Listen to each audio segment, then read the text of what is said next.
Hello friends, ಇವತ್ತಿನ ಸಂಚಿಕೆಯಲ್ಲಿ ಏನಾಯಿತು ಅಂತ ನೋಡ್ಕೊಂಡು ಬರೋಣ ಬನ್ನಿ. ಗೆಳತಿ ತಗೊಳ್ಳಿ ಪ್ಲೀಸ್ ಅಂತಾನೆ ಆದಿ. ಬೇಡ ನೋಡು ಫ್ರೆಂಡು, ನೀನು ಯಾವತ್ತೂ ಈ ಥರ ಮಾಡಬೇಡ, ನನಗೆ ಇಷ್ಟ ಆಗಲ್ಲ. ಮಗ ಅನ್ನೋ ಪ್ರೀತಿ ಇದೆ ತಾನೇ, ಅಷ್ಟು ಸಾಕು. ನನಗೆ ಹಾಗಂತ ಭಿಕ್ಷೆ ಕೊಟ್ಟು ನಮ್ಮನ್ನು ಸಾಕೋ ಅಗತ್ಯ ಇಲ್ಲ. ಮಕ್ಕಳು ಇಲ್ಲದೆ ಬದುಕ್ತಾ ಇರೋರು ಎಷ್ಟೋ ಜನ ಇದ್ದಾರೆ ಅಲ್ವಾ, ಆ ಥರನೇ ನಾವು ಬದುಕ್ತೀವಿ ಅಂತಾರೆ ಕುಸುಮ. ಗೆಳತಿ ಏನು ಮಾತಾಡ್ತಿದ್ದೀರಾ ನೀವು ಅಂತಾನೆ ಆದಿ. ಇರೋದನ್ನೇ ಹೇಳ್ತಿದ್ದೀನಿ ಅಂತಾರೆ ಕುಸುಮ. ಕುಸುಮ ಯಾಕೆ ಏನೇನೋ ಮಾತಾಡ್ತಿದ್ಯಾ ಅಂತಾರೆ ಧರ್ಮರಾಜ್. ನಾನು ಸರಿಯಾಗೇ ಮಾತಾಡ್ತಿದ್ದೀನಿ ಫ್ರೆಂಡು, ನೀನಿನ್ನು ಯಾವತ್ತೂ ಈ ರೀತಿ ಯೋಚನೆ ಮಾಡಬೇಡ. ನೀನು ಈ ತರಹ ಸಹಾಯ ಮಾಡೋದಾದರೆ ನಿನ್ನ ಜೊತೆ ನಿಷ್ಠುರವಾಗಿ ಸಂಬಂಧ ಕಟ್ಕೋಬೇಕಾಗತ್ತೆ ಅಂತಾರೆ ಕುಸುಮ. ಈಚೆ ಸುನಂದಂಗೆ ಭಾಗ್ಯ ಕಾಲ್ ಮಾಡ್ತಾಳೆ. ಹೇಳು ಭಾಗ್ಯ ಅಂತಾರೆ ಸುನಂದ. ಅಮ್ಮ, ನೀನು ಕೆಲಸ ಶುರು ಮಾಡ್ಕೊಂಡೇನಮ್ಮ? ನಾನು ಬರೋದು ಸ್ವಲ್ಪ ತಡ ಆಗುತ್ತೆ, ನಾನೇ ಬಂದು ಎಲ್ಲ ವ್ಯವಸ್ಥೆ ಮಾಡ್ತೀನಿ, ನಿನಗೇನೋ ಕಷ್ಟ ಆಗೋ ಥರ ಮಾಡಲ್ಲಮ್ಮ ಅಂತಾಳೆ ಭಾಗ್ಯ. ನೀನೇನು ಬರೋದು ಬೇಡ ಬಿಡು, ನಾನು ಆರ್ಡ್ರನ್ನು ಕ್ಯಾನ್ಸಲ್ ಮಾಡಿದೆ ಅಂತಾರೆ ಸುನಂದ. ಕ್ಯಾನ್ಸಲ್ ಮಾಡಿದ್ಯಾ? ಯಾಕಮ್ಮ ಅಂತಾಳೆ ಭಾಗ್ಯ. ಅಮ್ಮ ಬರಲ್ಲ ಅಂದರು ಕಣೆ, ಇನ್ನು ನಾನೊಬ್ಬಳೇ ಏನು ಮಾಡೋಕ್ಕಾಗುತ್ತೆ ಹೇಳು, ಅದಕ್ಕೆ ಆರ್ಡ್ರನ್ನು ಕ್ಯಾನ್ಸಲ್ ಮಾಡಿದೆ. ನೀನು ಒಬ್ಬಳೇ ಇದ್ದಿದ್ರೆ ಇದನ್ನೆಲ್ಲ ಸುಧಾರಿಸ್ಬೋದಿತ್ತು ಅಂತ ನನಗೆ ಗೊತ್ತಿದೆ ಭಾಗ್ಯ. ಈಗ ನೋಡು, ನೀನೊಬ್ಬಳು ಇಲ್ಲದೆ ಇಷ್ಟೆಲ್ಲ ಪರದಾಡ್ತಿದ್ದೀವಿ ಅಂತ ನಾನು ಹೀಗೆ ಹೇಳ್ತೀನಿ ಅಂತ ತಪ್ಪು ತಿಳ್ಕೊಬೇಡ. ಅಲ್ಲ, ಈ ಕ್ಯಾಟ್ರಿಂಗನ್ನು ನಡೆಸಲೇಬೇಕು ಅನ್ನೋ ಅವಶ್ಯಕತೆ ಏನಾದರೂ ಇದೆಯಾ? ನನಗೂ ನಿಮ್ಮ ಅಪ್ಪಂಗೂ ಖರ್ಚಿಗೆ ಅಂತ ಅಂಗಡಿ ಇದೆ ಅಲ್ವಾ, ಸಂಭಾಳಿಸ್ತೀವಿ. ಆದರೆ ಭಾಗ್ಯ, ಅಮ್ಮನ ಜೀವನಕ್ಕೆ ಏನಾದರೂ ವ್ಯವಸ್ಥೆ ಮಾಡಲೇಬೇಕಲ್ವಾ, ಅದಕ್ಕೇನಾದರೂ ಯೋಚನೆ ಮಾಡೆ ಅಂತಾರೆ ಸುನಂದ. ಹಾಂ, ನಾನು ಏನು ಮಾಡಬೇಕು ಅಂತ ಯೋಚನೆ ಮಾಡ್ತೀನಮ್ಮ, ನೀನೇನು ತಲೆ ಕೆಡಿಸ್ಕೋಬೇಡ ಆಯಿತಾ? ಆರೋಗ್ಯ ಹುಷಾರು, ನಾನು ಮತ್ತೆ ಫೋನ್ ಮಾಡ್ತೀನಿ ಅಂತ ಕಾಲ್ ಕಟ್ ಮಾಡ್ತಾಳೆ ಭಾಗ್ಯ. ನಂತರ ಭಾಗ್ಯ ಕಷಾಯಕ್ಕೆ ಕೊಡ್ತಾ ಯೋಚನೆ ಮಾಡ್ತಾ ಇರ್ತಾಳೆ. ಆಗ ಪೂಜೆ ಬಂದು ಅಕ್ಕ ಅಕ್ಕ ಅಂತ ಕರೆದ್ರು ಭಾಗ್ಯಂಗೆ ಕೇಳಿಸಲ್ಲ. ಅಕ್ಕ ಏನು ಯೋಚನೆ ಮಾಡ್ತಿದ್ಯಾ ಅಂತಾಳೆ ಪೂಜಾ.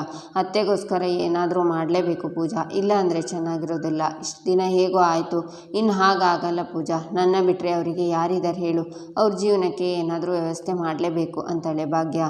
ಅದಕ್ಕೆ ಯಾಕೆ ಇಷ್ಟೊಂದು ಯೋಚನೆ ಮಾಡ್ತಿದ್ಯಾ? ಆದಿ ಭಾವ ಕಾಮತ್ ಭಾವ ಇದ್ದಾರಲ್ವಾ, ಅವ್ರು ಹೆಲ್ಪ್ ಮಾಡ್ತಾರೆ ಬಿಡು ಅಂತಾಳೆ ಪೂಜಾ. ಇಲ್ಲ ಪೂಜಾ, ಹಾಗೆಲ್ಲ ಆಗಲ್ಲ. ಈ ಮನೇಲಿ ಇದ್ಕೊಂಡು ಅವ್ರ ಹತ್ರ ಸಹಾಯ ತಗೊಂಡು ನಾನು ಅತ್ತೆ ಮಾವಂಗೆ ಸಹಾಯ ಮಾಡೋದು ಚೆನ್ನಾಗಿರಲ್ಲ ಕಣೆ. ಅವರಿಗೋಸ್ಕರ ಏನೇ ಮಾಡಿದರೂ ಈ ಮನೆಯವ್ರ ಸಹಾಯ ತಗೊಳ್ಳದೆ ಮಾಡಬೇಕು. ಏನು ಮಾಡ್ಬೋದು ಪೂಜಾ ಅಂತಾಳೆ ಭಾಗ್ಯ. ಸರಿ, ನಿನಗೆ ಈ ಮನೆ ಸಹಾಯ ತಗೊಳ್ಳೋಕ್ಕೆ ಇಷ್ಟ ಇಲ್ಲ, ಸಾಲ ತಗೋ, ಆದಿಭಾವನ ಹತ್ರನೇ ಸಾಲ ತಗೋ ಅಂತಾಳೆ ಪೂಜಾ. ಅವ್ರ ಹತ್ರ ಸಾಲ ಅಂತ ಕೇಳಿದರೆ ಸಾಲ ಅಂತ ಕೊಡ್ತಾರಾ ಅವರು? ನಾನು ಕೇಳಿದ್ರಂತೂ ಖಂಡಿತ ಸಾಲ ಅಂತ ಕೊಡೋದಿಲ್ಲ ಅಂತಾಳೆ ಭಾಗ್ಯ. ಹಾಗಿದ್ರೆ ಲೋನ್ ತಗೊಂಡು ಕ್ಯಾಟ್ರಿಂಗ್ ರೀಸರ್ವಿಸ್ ಮಾಡು ಅಂತಾಳೆ ಪೂಜಾ. ಅದು ಆಗಲ್ಲ ಅಂತಾನೆ ಹೇಳ್ತಿರೋದು ಪೂಜಾ. ನಾನೀಗ ಕ್ಯಾಟ್ರಿಂಗ್ ಬಿಸ್ನೆಸ್ ಮಾಡಿದರೆ ಕೆಲಸಕ್ಕೆ ಯಾರನ್ನಾದರೂ ಇಟ್ಕೊಳ್ಳೇಬೇಕು. ಕೆಲಸದವ್ರಿಲ್ಲದೆ ಆಗೋದಿಲ್ಲ ಪೂಜಾ, ಯಾಕಂದರೆ ನಾನು ಅಲ್ಲಿಗೆ ದಿನ ಹೋಗೋದಕ್ಕೆ ಆಗೋದಿಲ್ಲ ಅಲ್ವಾ. ಹಾಗೆ ಕೆಲಸದವರೆಲ್ಲ ಸರಿಯಾಗಿ ಮಾಡ್ತಾರಾ ಇಲ್ವಾ ಅಂತ ನೋಡ್ಕೊಳ್ಳೋದಕ್ಕೂ ಯಾರಾದರೂ ಒಬ್ಬರು ಬೇಕಲ್ವಾ ಅಂತಾಳೆ ಭಾಗ್ಯ. ಸರಿ, ಹಾಗಿದ್ರೆ ಇಂಟರ್ನೆಟ್ಟಲ್ಲಿ ಒಂದು ಸಲ ಚೆಕ್ ಮಾಡ್ತೀನಿ, ಯಾವುದಾದ್ರೂ ಸುಲಭವಾಗಿರೋ ಕೆಲಸ ಸಿಗುತ್ತಾ ಅಂತ ನೋಡ್ತೀನಿ ಅಂತ ಪೂಜಾ ಫೋನ್ ತಂದು ಚೆಕ್ ಮಾಡ್ತಾಳೆ. ಈಚೆ ಆದಿ. ಗೆಳತಿ ಪ್ಲೀಸ್, ನೀವು ಹಾಗೆಲ್ಲ ಮಾತಾಡಬೇಡಿ ನೋಡಿ ನಾನು ಅನ್ನುವಾಗ ಕುಸುಮಗೆ ಕಾಲ್ ಬರುತ್ತೆ. ಯಾರು ಕುಸುಮ ಅಂತಾರೆ ಧರ್ಮರಾಜ್. ಕಾಲ್ ರಿಸೀವ್ ಮಾಡಿ. ಏನೇ ನಿಂದು ಅಂತಾರೆ ಕುಸುಮ. ಅಜ್ಜಿ, ನೀವು ಏನು ಮಾಡ್ತಿದ್ದೀರಾ ಅಂತ ನಾನು ನಿಮ್ಮ ಹತ್ರ ತಾನೇ ದುಡ್ಡು ಕೇಳಿದ್ದು, ನೀವು ಯಾಕೆ ಆದಿಯವ್ರ ಹತ್ರ ದುಡ್ಡು ಹಾಕಿಸ್ತಿದ್ದೀರಾ? ನಿಮಗೆ ಗೊತ್ತು ತಾನೇ ನನಗೆ ಅವರನ್ನು ಕಂಡ್ರೆ ಆಗಲ್ಲ ಅಂತ, ಯಾಕೆ ಈ ಥರ ಮಾಡಿದ್ರಿ ನೀವು ಅಂತಾಳೆ ತಾನೆ. ಬಂಗಾರೆ, ನನ್ನ ಫೋನಿಂದ ದುಡ್ಡು ಹೋಗ್ತಿರ್ಲಿಲ್ಲ ಅದಕ್ಕೆ ಅಂತಾರೆ ಕುಸುಮ. ನೋಡಿ, ನಾನು ಈ ದುಡ್ಡನ್ನು ವಾಪಸ್ ಹಾಕ್ತಿದ್ದೀನಿ. ನಾನು ಉಪವಾಸ ಸತ್ರು ಪರವಾಗಿಲ್ಲ, ಆದಿಯವ್ರ ಹತ್ರ ನಮ್ಮನ್ನೆಲ್ಲ ಬಿಟ್ಟು ಹೋದ್ಲಲ್ಲ ನಮ್ಮಮ್ಮ, ಅವಳ ಹತ್ರ ನಾನು ಯಾವತ್ತೂ ದುಡ್ಡು ತಗೊಳ್ಳಲ್ಲ. ನಾವು ಅವ್ರ ಕಣ್ಣಲ್ಲಿ ಭಿಕ್ಷುಕರಾಗಿದ್ದೀವಿ, ನನಗೆ ಹಾಗೆ ಉಳಿಯೋದು ಇಷ್ಟ ಇಲ್ಲ ಅಂತ ಕಾಲ್ ಕಟ್ ಮಾಡ್ತಾಳೆ ತಾನೆ. ನೋಡು ಫ್ರೆಂಡ್, ಬೇಜಾರಾಗಬೇಡ, ಅವಳು ಆ ಥರ ಮಾತಾಡಿದ್ದು ತಪ್ಪು, ಅವಳು ಹೇಳಿದ್ದು ನಿಜಾನ ನಾನು ಹೇಳ್ತಿದ್ದೀನಿ ಕೇಳು. ಯಾವುದೇ ಕಾರಣಕ್ಕೂ ನನಗೆ ದುಡ್ಡಿನ ಸಹಾಯ ಮಾತ್ರ ಮಾಡಬೇಡ ನೀನು ಅಂತಾರೆ ಕುಸುಮ. ಯಾಕೆ ಮಾಡಬಾರ್ದು ಭಾಗ್ಯ, ನಿಮ್ಮ ಮಗಳು ಅಂದಮೇಲೆ ನಾನು ನಿಮ್ಮ ಅಳಿಯ ಸಹಾಯ ಮಾಡೋದ್ರಲ್ಲಿ ತಪ್ಪೇನಿದೆ ಅಂತಾನೆ ಆದಿ. ತಪ್ಪಿದೆ, ನೀನು ನೋಡೋಕ್ಕೋಬೇಕಾಗಿರೋದು ನಿಂದೇ ಆದ ಮನೆ ಇದೆ ತಾನೆ, ನೀನು ಅದನ್ನು ನೋಡ್ಕೊ. ಹಾಗಂತ ನಮ್ಮಂಥ ಮೂರನೇ ವ್ಯಕ್ತಿಗಳಿಗೆ ಸಹಾಯ ಮಾಡೋ ಅಗತ್ಯ ಇಲ್ಲ ಅಂತಾರೆ ಕುಸುಮ. ಗೆಳತಿ ಪ್ಲೀಸ್, ಹಾಗೆಲ್ಲ ಮಾತಾಡಬೇಡಿ, ನಾನು ಯಾವತ್ತೂ ನಿಮ್ಮನ್ನು ಮೂರನೇ ವ್ಯಕ್ತಿ ಥರ ನೋಡೇ ಇಲ್ಲ, ನಮ್ಮವರು ಅಂತಲೇ ನೋಡಿದ್ದೀನಿ ಅಂತಾನೆ ಆದಿ. ದುಡ್ಡಿನ ವಿಷಯದಲ್ಲಿ ನಮ್ಮನ್ನು ಮನೆಯವ್ರ ಥರ ನೋಡಬೇಡ ಅಂತಲೇ ಹೇಳ್ತಿರೋದು ನಾನು ಅಂತಾರೆ ಕುಸುಮ. ಸರಿ, ಫ್ರೆಂಡ್ ಅಲ್ವಾ, ಫ್ರೆಂಡ್ ಹತ್ರ ಸಹಾಯ ತಗೊಳ್ಳೋದ್ರಲ್ಲಿ ತಪ್ಪೇನಿದೆ, ತಗೋಬೋದು ತಾನೇ ಅಂತಾನೆ ಆದಿ. ಫ್ರೆಂಡ್ಶಿಪ್ ಮಧ್ಯೆ ಪ್ರೀತಿ ಕಾಳಜಿ ಇರಬೇಕು, ಆದರೆ ದುಡ್ಡಿನ ವ್ಯವಹಾರ ಇರ್ಕೂಡ್ದು ಅಂತಾರೆ ಕುಸುಮ. ಸರಿ ಆಯಿತು, ನಾನು ನಿಮಗೆ ಸಹಾಯ ಮಾಡಿಲ್ಲ ಅಂದರೆ ನನ್ನ ಮಗಳು, ಅವಳ ಖರ್ಚನ್ನು ನಾನೇ ನೋಡ್ಕೋತೀನಿ. ಇದನ್ನು ಬೇಡ ಅನ್ನೋಕ್ಕೆ ನೀವು ಯಾರೂ ಅಲ್ಲ. ಇವಾಗ ನೋಡಿ ಗೆಳತಿ, ನೀವೇನೇ ಹೇಳಿದರೂ ನಾನು ನಿಮ್ಮ ಜೊತೆ ಇರ್ತೀನಿ, ನೀವೇನು ಚಿಂತೆ ಮಾಡಬೇಡಿ ಅಂತಾನೆ ಆದಿ. ಈಚೆ ಪೂಜಾ ಭಾಗ್ಯ ಫೋನಲ್ಲಿ ಸರ್ಚ್ ಮಾಡ್ತಿರುವಾಗ ಕಿಶನ್ ಬಂದು, ಏನು ಅಕ್ಕ ತಂಗಿರಿಬ್ಬರು ಡೀಪಾಗಿ ಡಿಸ್ಕಷನ್ ಮಾಡ್ತಿದ್ದೀರಾ, ಏನು ಸಮಾಚಾರ ಅಂತಾನೆ. ಕಿಶನ್, ನಿನ್ನಿಂದ ಒಂದು ಸಹಾಯ ಆಗಬೇಕಿತ್ತು ಅಂತಾಳೆ ಭಾಗ್ಯ. ಏನು ವಿಷಯ ಹೇಳಿ ಅತ್ತಿಗೆ ಅಂತಾನೆ ಕಿಶನ್. ಅದು ಅಮ್ಮಂಗೇನು ತುಂಬಾ ಹುಷಾರಿಲ್ಲ ಅಂತಿದ್ಲು, ಅಪ್ಪನೇ ಎಲ್ಲ ಕೆಲಸ ಮಾಡ್ತಿದ್ದಾರಂತೆ, ನೀನು ಪೂಜಾ ಒಂದ್ಸಲ ಹೋಗಿ ನೋಡ್ಕೊಂಡು ಬರ್ತೀರಾ ಅಂತಾಳೆ ಭಾಗ್ಯ. ಅತ್ತಿಗೆ, ಅದು ಜಿಮ್ಮಲ್ಲಿ ಒಬ್ಬರು ಇಂಪಾರ್ಟೆಂಟ್ ಕ್ಲೈಂಟ್ ವೆಯ್ಟ್ ಮಾಡ್ತಿದ್ದಾರೆ, ಆ್ಯಕ್ಚುಲಿ ನಾನು ಹೋಗಬೇಕು. ಒಂದು ಕೆಲಸ ಮಾಡಿ, ನನ್ನ ಕಾರ್ ತಗೊಂಡು ನೀವು ಪೂಜಾ ಹೋಗಿ ಬನ್ನಿ ಅಂತಾನೆ ಕಿಶನ್. ಅಯ್ಯೋ ಇಲ್ಲ ಕಿಶನ್, ಮನೆಗೆ ಯಾರೋ ಗೆಸ್ಟ್ ಬರ್ತಿದ್ದಾರೆ, ಎಲ್ಲೂ ಹೊರಗಡೆ ಹೋಗೋ ಹಾಗಿಲ್ಲ ಅಂತ ಚಿಕ್ಕಮ್ಮ ಹೇಳಿದರು, ಅದಕ್ಕೆ ನನ್ನ ಕೈಲಿ ಹೋಗೋದಕ್ಕೆ ಆಗೋದಿಲ್ಲ. ನೀವಿಬ್ಬರು ಹೋಗಿ ಬರ್ತೀರಾ ಪ್ಲೀಸ್, ಅದು ಅಮ್ಮಂಗೆ ಕಾಲು ತುಂಬಾ ಊದಿದೆ ಅಂತ ಹೇಳ್ತಿದ್ರು, ನೀವಿಬ್ಬರು ಹೋದರೆ ಒಂದು ಸಲ ಡಾಕ್ಟ್ರ್ ಹತ್ರ ಕರ್ಕೊಂಡು ಹೋಗ್ಬೋದು ಅಂತ. ಪ್ಲೀಸ್ ಕಿಶನ್ ಪ್ಲೀಸ್ ಅಂತಾಳೆ ಭಾಗ್ಯ. ಅರೆ ಅತ್ತಿಗೆ, ನೀವು ಈ ಥರ ಎಲ್ಲ ಪ್ಲೀಸ್ ಅಂತೆಲ್ಲ ಕೇಳಬೇಡಿ, ನಾನು ಹೋಗಿ ಬರ್ತೀನಿ ಬಿಡಿ, ಜಿಮ್ ಕ್ಲೈಂಟ್ಗೆ ಆಮೇಲೆ ಮೀಟ್ ಮಾಡೋಕ್ಕೆ ಹೇಳ್ತೀನಿ ಅಂತಾನೆ ಕಿಶನ್. ಆಗ ಕನಿಕಾ ಬಂದು, ವಾವ್ ಕಿಶನ್, ಸೂಪರ್ ಕಣೋ, ನೀನು ಮಾಡೋ ಕೆಲಸ ಎಲ್ಲ ಬಿಟ್ಟು ಊರು ಸುತ್ತಿದ್ಯಲ್ಲ, ಸೂಪರ್ ಅಂತಾಳೆ. ಇಫ್ ಯು ಕೈಂಡ್ ಇನ್ಫಾರ್ಮೇಷನ್, ಅವನು ಊರು ತಿರ್ಗೋಕ್ಕೆ ಹೋಗ್ತಿಲ್ಲ, ನನ್ನ ತವ್ರ ಮನೆಗೆ ಹೋಗ್ತಿದ್ದಾನೆ, ಅಲ್ಲದೆ ಅವನ ಅತ್ತೆ ಮನೆಗೆ ಅಂತಾಳೆ ಪೂಜಾ. ಎರಡೂ ಒಂದೇ ಬಿಡೆ ಅಂತಾಳೆ ಕನಿಕಾ ಬಾಯಿಗೆ ಬಂದಾಗೆ ಏನೇನೋ ಮಾತಾಡಬೇಡ, ಹೋಗ್ತಿರೋದು ನನ್ನ ತವ್ರ ಮನೆಗೆ. ಒಂದು ಹೆಣ್ಣಿಗೆ ತವ್ರ ಮನೆ ಎಷ್ಟು ಮುಖ್ಯ ಅಂತ ನಿನಗೇನೆ ಗೊತ್ತು. ಗಂಡನ ಮನೇಲಿ ಎಷ್ಟೇ ಪ್ರೀತಿ ಕೊಟ್ಟರು, ಎಷ್ಟೇ ಕಾಳಜಿ ತೋರಿಸಿದ್ರು, ತವ್ರ ಮನೆಗೆ ಹೋದಾಗ ಸಿಗೋ ಮಮತೆ ಇದೆಯಲ್ಲ, ಅದಕ್ಕೆ ಯಾವುದೇ ಮ್ಯಾಚ್ ಮಾಡೋಕ್ಕಾಗಲ್ಲ. ಗಂಡನ ಮನೆಯಲ್ಲಿ ಪಂಚಭಕ್ಷ ಪ್ರಮಾಣ ಕೊಟ್ಟರು, ತಾಯಿ ಮನೆಯಲ್ಲಿ ಕೊಡೋ ಉಪ್ಗಂಜಿ ಇದೆಯಲ್ಲ, ಅದರಷ್ಟು ರುಚಿ ಇರುತ್ತೆ ಗೊತ್ತಾ ನಿನಗೆ. ಅಯ್ಯೋ ನಾನು ನೋಡು, ಇದನ್ನೆಲ್ಲ ನಿನಗೆ ಹೇಳ್ತಿದ್ದೀನಿ, ಇದೆಲ್ಲ ನಿನಗೆ ಅರ್ಥ ಆಗಲ್ಲ ಬಿಡು. ನಾಳೆ ಮದುವೆ ಆಗಿ ಗಂಡನ ಮನೆಗೆ ಹೋಗ್ತೀಯಲ್ಲ, ಆವಾಗ ಅರ್ಥ ಆಗುತ್ತೆ. ಇಲ್ಲಿ ರಾಣಿ ಥರ ಇದೆಯಾ, ಗಂಡನ ಮನೆಗೆ ಹೋಗಿ ಅದು ಹೇಗೆ ಬಾಳ್ತೀಯ ನಾನು ನೋಡ್ತೀನಿ. ಮುಂದೆ ನೀನು ಮದುವೆ ಆಗಿ ಈ ಮನೆಗೆ ಬರ್ತೀಯ ನೋಡು, ಆವಾಗ ನಿನ್ನ ಗಂಡಂಗೆ ನಾನು ಇದೇ ಕ್ವಶನ್ ಕೇಳ್ತೀನಿ, ಮಾಡೋ ಕೆಲಸ ಬಿಟ್ಟು ಊರು ತಿರುಗ್ತಿದ್ಯಾ ಅಂತ, ಸರಿನಾ ಅಂತಾಳೆ ಪೂಜಾ. ಏಯ್ ಶಡಪ್ ಅಂತ ಕನಿಕಾ ಹೋಗ್ತಾಳೆ. ಈಚೆ ಕನಿಕಾ ಸೋಫಾದಲ್ಲಿ ಕೂತ್ಕೊಂಡು ಅಕ್ಷತಂಗೆ ಕಾಲ್ ಮಾಡ್ತಿರ್ತಾಳೆ. ಅಕ್ಷತ ಬೇರೆ ಯಾರ ಹತ್ರನೋ ಮಾತಾಡ್ತಾನೆ ಇರ್ತಾರೆ. ನಂತರ ಕನಿಕಾ ಕಾಲ್ ಮಾಡ್ತಿರೋದನ್ನು ನೋಡಿ, ನಿಮಗೆ ಆಮೇಲೆ ಕಾಲ್ ಮಾಡ್ತೀನಿ ಅಂತ ಕಾಲ್ ಕಟ್ ಮಾಡಿ, ಏನು ಕನಿಕಾ ನನ್ನ ನೆನೆಸ್ಕೊಂಡು ಕಾಲ್ ಮಾಡಿದ್ಯಾ ಅಂತಾರೆ. ಒಂದು ಬ್ಯಾಡ್ ನ್ಯೂಸ್ ಇದೆ, ಅದಕ್ಕೆ ಕಾಲ್ ಮಾಡಿದೆ ಅಂತಾಳೆ ಕನಿಕಾ. ಏನು ವಿಷಯ ಅಂತಾರೆ ಅಕ್ಷತ. ಇವತ್ತಿಂದ ಆದಿಬ್ರು ಆಫೀಸ್ಗೆ ಬರ್ತಿದ್ದಾನೆ, ಅವನೇನಾದರೂ ಆಫೀಸಿಗೆ ಬಂದರೆ ಎಲ್ಲನೂ ಟೇಕ್ ಓವರ್ ಮಾಡ್ತಾನೆ. ಅವ್ನು ಫೈಲ್ ಚೆಕ್ ಮಾಡೋದು, ಮೀಟಿಂಗ್ ಅಟೆಂಡ್ ಮಾಡೋದು ಏನಾದರೂ ಮಾಡಿದರೆ ಎಲ್ಲ ನಮ್ಮ ಕೈ ತಪ್ಪೋಗುತ್ತೆ. ಆ ಥರ ಎಲ್ಲ ಆಗಬಾರ್ದು ಅಂದರೆ ನನಗೆ ನಿಮ್ಮ ಹೆಲ್ಪ್ ಬೇಕು ಅಂತಾಳೆ ಕನಿಕಾ. ಅಲ್ಲ, ಹೊಸದಾಗಿ ಮದುವೆ ಆಗಿದ್ದಾನೆ, ಹೆಂಡತಿ ಜೊತೆ ಟೈಮ್ ಸ್ಪೆಂಡ್ ಮಾಡೋದು ಬಿಟ್ಟು ಈ ಬಿಸ್ನೆಸ್ ಆಫೀಸೆಲ್ಲ ಬೇಕಾ ಅಂತಾರೆ ಅಕ್ಷತ. ಆ ಭಾಗ್ಯಂದು ಎರಡನೇ ಮದುವೆ ಅಲ್ವಾ, ಟೈಮ್ ಸ್ಪೆಂಡ್ ಮಾಡೋಕ್ಕೆ ಅವಳಿಗೆ ಇಲ್ಲಿ ಇಂಟ್ರೆಸ್ಟ್ ಇರುತ್ತೆ ಅಂತಾಳೆ ಕನಿಕಾ. ಇಂಟ್ರೆಸ್ಟ್ ಇಲ್ಲದೆ ಇದ್ದರೆ ಅವರಿಬ್ಬರು ಒಟ್ಟಿಗೆ ಟೈಮ್ ಸ್ಪೆಂಡ್ ಮಾಡೋ ಹಾಗೆ ಮಾಡಬೇಕು, ಅದರಿಂದ ನಿನಗೆ ತಾನೇ ಲಾಭ ಅಂತಾರೆ ಅಕ್ಷತ. ವಾಟ್ ಡು ಯು ಮೀನ್ ಅಂತಾಳೆ ಕನಿಕಾ. ನಾನು ಏನು ಹೇಳ್ತಿದ್ದೀನಿ ಅಂದರೆ, ಅವರಿಬ್ಬರನ್ನ ಸ್ವಲ್ಪ ದಿನ ಹನಿಮೂನ್ಗೆ ಕಳಿಸು, ಆರಾಮಾಗಿ ಇರಲಿ, ಆದಿ ಆಫೀಸ್ನಿಂದ ದೂರ ಇಡ್ಬೋದು ಅಂತಾರೆ ಅಕ್ಷತ. ಸರಿ, ಯೋಚನೆ ಮಾಡ್ತೀನಿ, ಬಾಯ್ ಅಂತ ಕಾಲ್ ಕಟ್ ಮಾಡಿ.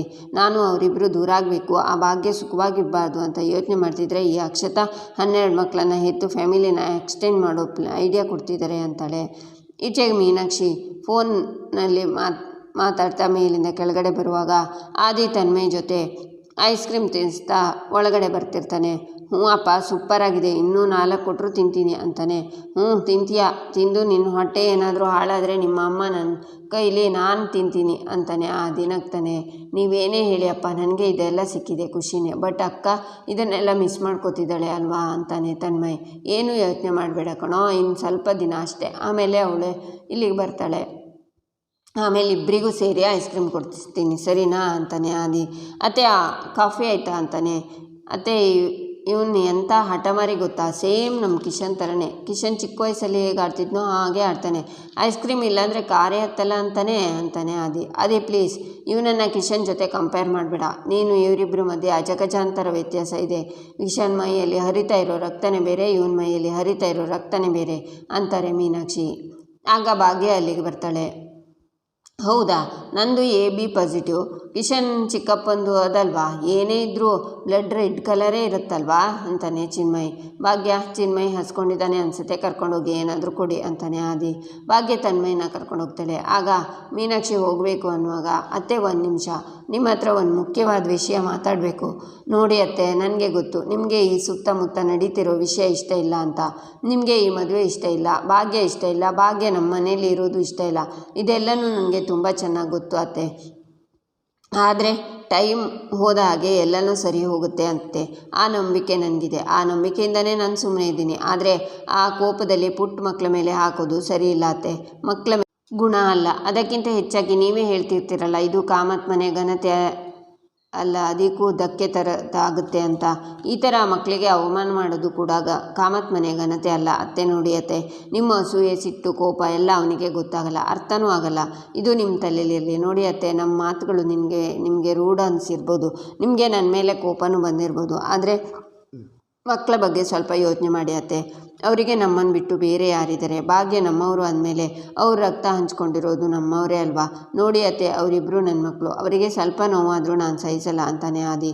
ಇಷ್ಟು ದಿನ ಎಲ್ಲದಕ್ಕೂ ಅತ್ತೆ ಅತ್ತೆ ಅಂತಿದ್ದವನು ಈಗ ನೋಡಿದರೆ ಮಕ್ಕಳ ವಿಷಯದಲ್ಲಿ ನನ್ನೇ ಬಿಟ್ಕೊಡ್ತಿದ್ದಾನೆ ಅಂತ ಮೀನಾಕ್ಷಿ ಯೋಚನೆ ಮಾಡ್ತಾರೆ. ಏನು ಯೋಚನೆ ಮಾಡ್ತಿದ್ದೀರಾ ಅತ್ತೆ ಅಂತಾನೆ ಆದಿ. ಏನೂ ಇಲ್ಲ, ನಿನ್ನಲ್ಲಿ ಆಗ್ತಿರೋ ಬದಲಾವಣೆ ಬಗ್ಗೆ ಯೋಚನೆ ಮಾಡ್ತಿದ್ದೀನಿ. ಒಂದು ಟೈಮಲ್ಲಿ ನಿನ್ನ ಜೀವನದಲ್ಲಿ ನಾವೇ ಎಲ್ಲ ಆಗಿದ್ವಿ, ಆದರೆ ಈಗ ನಿನ್ನ ಮಕ್ಕಳೇ ಎಲ್ಲ ಆಗಿಬಿಟ್ಟಿದ್ದಾರೆ. ನಿನ್ನ ಆಸ್ತಿನೂ ಅವ್ರ ಹೆಸರಿಗೆ ಬರೆಯೋಕ್ಕೆ ರೆಡಿಯೇ ಇದೆಯಲ್ವಾ? ಮದುವೆ ಆಗಿ 2 ದಿನಕ್ಕೆ ಭಾಗ್ಯನೂ ಅವಳ ಮಕ್ಕಳು ಎಲ್ಲ ಆಗಿಬಿಟ್ರು ಅಲ್ವಾ? ನಿನಗೆ ಇಷ್ಟು ವರ್ಷ ನಾವೇ ಎಲ್ಲ ನಿನ್ನ ಜೊತೆ ಇದ್ದೀವಿ ಅನ್ನೋದನ್ನು ಮರೆತುಬಿಟ್ಟಿದೆಯಲ್ಲ ನೀನು ಅಂತ ಮೀನಾಕ್ಷಿ ಹೋಗ್ತಾರೆ. ಆಗ ಭಾಗ್ಯ ಬಂದು ಆ ದಿನ ನೋಡ್ತಾಳೆ. ಈಚೆ ಕಾಮತ್ ರೂಮಲ್ಲಿ ಸೋಫಾದಲ್ಲಿ ಕೂತಿರುವಾಗ ಆದಿ ಬಂದು ಅಲ್ಲೇ ಕೂತ್ಕೋತಾನೆ. ಏನು ಆಫೀಸ್ ಕೆಲಸ ಮುಗಿಸ್ಕೊಂಡು ಸೀದಾ ನನ್ನ ರೂಮಿಗೆ ಬಂದು ಕೂತಿದ್ಯಾ? ನೋಡು, ಕೆಲಸ ಟೆನ್ಷನಲ್ಲಿ ಹೆಂಡತಿ ಮರ್ತ್ಬಿಟ್ಟಿಯಾ ಅಂತ ನಗ್ತಾರೆ ಕಾಮತ್. ಅಪ್ಪ, ತಮಾಷೆ ಮಾಡಬೇಡಿ, ನಾನು ನಿಮ್ಮ ಹತ್ರ ಒಂದು ಸೀರಿಯಸ್ ವಿಷಯ ಮಾತಾಡಬೇಕು ಅಂತಾನೆ ಆದಿ. ಏನಾದರೂ ಸೀರಿಯಸ್ ವಿಷಯನಾ? ಏನದು ಅಂತಾರೆ ಕಾಮತ್. ಅಪ್ಪ, ಅತ್ತೆ ವಿಷಯವಾಗಿ ನಿಮ್ಮ ಹತ್ರ ಮಾತಾಡಬೇಕು ಅಂತಾನೆ ಆದಿ. ನೀನೇನು ಮಾತಾಡಬೇಕು ಅಂತಿದ್ಯೋ ಅದನ್ನು ನಾನು ಗಮನಿಸ್ತಾ ಇದ್ದೀನಿ. ನನಗೂ ಮೀನಾಕ್ಷಿ ಬಗ್ಗೆ ಚಿಂತೆ ಆಗ್ತಿದೆ ಅಂತಾರೆ ಕಾಮತ್. ಅಪ್ಪ, ಏನು ಮಾಡೋದು ಇವಾಗ ಅಂತಾನೆ ಆದಿ. ಸ್ವಲ್ಪ ಟೈಮ್ ಕೊಡು, ಎಲ್ಲನೂ ಸರಿ ಮಾಡೋಣ. ಸದ್ಯಕ್ಕೆ ಈ ವಿಷಯ ನಮ್ಮಲ್ಲಿ ಇರಲಿ, ಭಾಗ್ಯಂಗೆ ಏನು ಹೇಳೋಕೆ ಹೋಗಬೇಡ ಅಂತಾರೆ ಕಾಮತ್. ಆಗ ಭಾಗ್ಯ ರೂಮ್ ಹತ್ರ ಬಂದು, ಅರೆ, ನನ್ನ ಬಗ್ಗೆನೇ ಏನೋ ಹೇಳ್ತಿದ್ದಾರೆ, ಒಳಗೆ ಹೋಗ್ಲೋ ಬೇಡವೋ? ಬೇಡ, ನಾನು ಹೋದರೆ ಅವರಿಗೆ ಡಿಸ್ಟರ್ಬ್ ಆದರೆ ಕಷ್ಟ, ಏನೋ ಮಾತಾಡ್ತಿದ್ದಾರೆ, ಅವ್ರು ಬರೋ ತನಕ ಇಲ್ಲೇ ವೆಯ್ಟ್ ಮಾಡ್ತೀನಿ ಅಂತಾಳೆ ಭಾಗ್ಯ. ಆಗ ಕನಿಕಾ ಬಂದು, ಏನು ಭಾಗ್ಯ, ನಿನಗೆ ಬರೀ ಮನೆ ಹಾಳು ಮಾಡೋ ಬುದ್ಧಿ ಇದೆ ಅಂತ ಅಂದ್ಕೊಂಡಿದ್ದೆ, ಆದರೆ ಕದ್ದು ಕೇಳಿಸ್ಕೊಳ್ಳೋದು ಇದೆಯಾ ಅಂತಾಳೆ ಕನಿಕಾ. ನಾನೇನು ಕದ್ದು ಕೇಳಿಸ್ಕೊತಿರ್ಲಿಲ್ಲ, ಆದಿಯವರು ಕುಡಿಯೋಕೆ ನೀರು ಕೇಳಿದ್ರು ಕೊಡೋಕೆ ಕಾಯ್ತಿದ್ದೀನಿ ಅಂತಾಳೆ ಭಾಗ್ಯ. ಒಂದು ಕೆಲಸ ಮಾಡು, ನನ್ನ ಹತ್ರ ಕೊಡು, ನಾನು ಕೊಡ್ತೀನಿ, ಹೋಗು, ನಾನು ಡ್ಯಾಡ್ ಹತ್ರ ಫೈಲ್ ಇಸ್ಕೋಬೇಕು ಅಂತ ನೀರನ್ನು ತಗೋತಾಳೆ ಕನಿಕಾ. ಸರಿ ಅಂತ ಭಾಗ್ಯ ಹೋಗ್ತಾಳೆ. ಆಗ ಕನಿಕಾ ನೀರನ್ನು ತಾನೇ ಕುಡಿತಾಳೆ. ತನ್ಮಯ್ ಬಂದು, ಆಂಟಿ ಅಂತಾನೆ. ಇಡಿಯಟ್, ಎಷ್ಟು ಸಲ ಹೇಳಿದ್ದೀನಿ ಆಂಟಿ ಅಂತ ಕರಿಬೇಡ ಅಂತಾಳೆ ಕನಿಕಾ. ದೊಡ್ಡವರಿಗೆ ಮರ್ಯಾದೆ ಕೊಡಬೇಕು ಅಂತ ಅಮ್ಮ ಹೇಳ್ಕೊಟ್ಟಿದ್ದಾರೆ. ನನಗೆ ನಿಮ್ಮನ್ನು ಕನ್ನಿಕಾ ಅಂತ ಕರಿಬೇಕು ಅಂತ ಅನಿಸುತ್ತೆ, ಬಟ್ ನೀವು ಏಜ್ನಲ್ಲಿ ನನಗಿಂತ ಸಿಕ್ಕಾಪಟ್ಟೆ ದೊಡ್ಡವರು, ಅದಕ್ಕೆ ಆಂಟಿ ಅಂತ ಕರಿತೀನಿ. ಅದನ್ನೆಲ್ಲ ಬಿಡಿ, ಇವಾಗ ಯಾಕೆ ಕಳ್ಳಿ ಥರ ಆದಿ ಅಪ್ಪನಿಗೆ ಕೊಟ್ಟಿರೋ ನೀರನ್ನು ನೀವ್ಯಾಕೆ ಕುಡಿದ್ರಿ? ಇರಿ, ಅಮ್ಮಂಗೆ ಹೇಳ್ತೀನಿ ಅಂತಾನೆ ಚಿನ್ಮಯ್. ನಿನ್ನ ಅಂತ ಕನಿಕಾ ಹೊಡೆಯೋಕ್ಕೆ ಎತ್ತುತ್ತಾಳೆ. ಚಿನ್ಮಯ್ ಓಡ್ತಾನೆ. ಈಚೆ ಸ್ವಾಮಿ ಅಣ್ಣ ಕಿಚನ್ನಲ್ಲಿರುವಾಗ ಭಾಗ್ಯ ಬಂದು, ಸ್ವಾಮಿ ಅಣ್ಣ ಏನು ಮಾಡ್ತಿದ್ದೀರಿ ಅಂತಾಳೆ. ಇಂಡೆಕ್ಸ್ ಒಲೆ ಹಾಳಾಗಿದೆ ಅಮ್ಮೋರೆ, ರಿಪೇರಿ ಕೊಡಬೇಕು. ನಾಳೆ ಏನಾದರೂ ಗ್ಯಾಸ್ ಖಾಲಿ ಆದರೆ ಬೇಕಾಗುತ್ತಲ್ವಾ? ನಾಳೆ ಒಳಗೆ ರಿಪೇರಿ ಆಗದೇ ಇದ್ದರೆ ಏನು ಮಾಡಬೇಕೋ ಗೊತ್ತಾಗ್ತಿಲ್ಲ ಅಂತಾರೆ ಸ್ವಾಮಿ ಅಣ್ಣ. ಅದಕ್ಕೆ ತಲೆ ಕೆಡ್ಸ್ಕೊತಿದ್ದೀರಾ?